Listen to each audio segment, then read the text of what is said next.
ओम श्री गणेशाय नमः। ओम ऐं ह्रीं क्लीं चामुंडायै विचे। श्री दुर्गा सप्तशती षष्ठो अध्याय। मैं सर्वज्ञेश्वर भैरव के अंक में निवास करने वाली परमोत्कृष्ट पद्मावती देवी का चिंतन करता हूँ। वे नागराज के आसन पर बैठी हैं।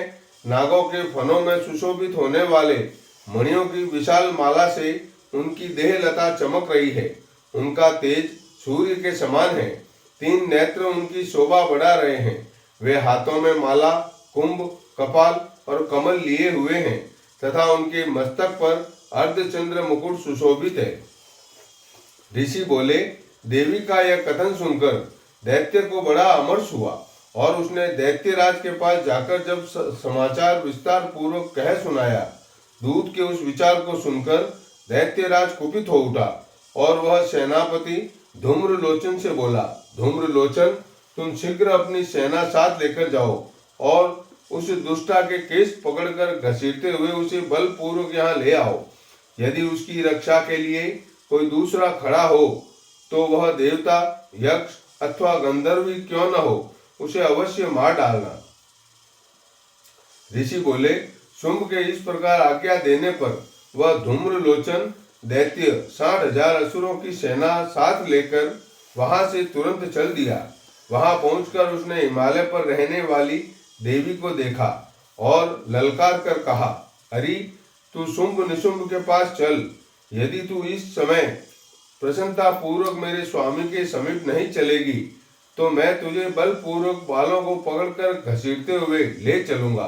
देवी बोली, तुम्हें दैत्यों के राजा ने भेजा है। तुम स्वयं भी बलवान हो और तुम्हारे साथ विशाल सेना भी है। ऐसी दशा में यदि मुझे बलपूर्वक ले चलोगे तो मैं तुम्हारा क्या कर सकती हूँ। ऋषि बोले, देवी के यह कहने पर असुर धूम्रलोचन उनकी ओर लपका। तब अंबिका ने हुम शब्द के उच्चारण मात्र से उसे भस्म कर दिया। फिर तो क्रोध से भरी हुई दैत्यों की विशाल सेना और अंबिका ने एक दूसरे पर तीखे सहायकों, शक्तियों तथा फर्शों की वर्षा आरंभ की। इतने में ही देवी का वाहन सिंह क्रोध में भरकर भयंकर गर्जना करके गर्दन के बालों को हिलाता हुआ असुरों की सेना में कूद पड़ा।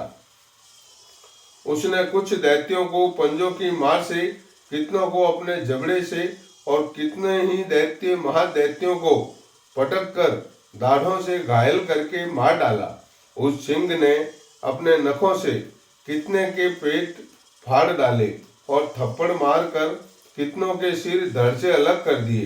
देवी के वाहन उस महाबली सिंह ने अत्यंत क्रोध से भरे हुए क्षण भर में ही असुरों की सारी सेना का संहार कर डाला।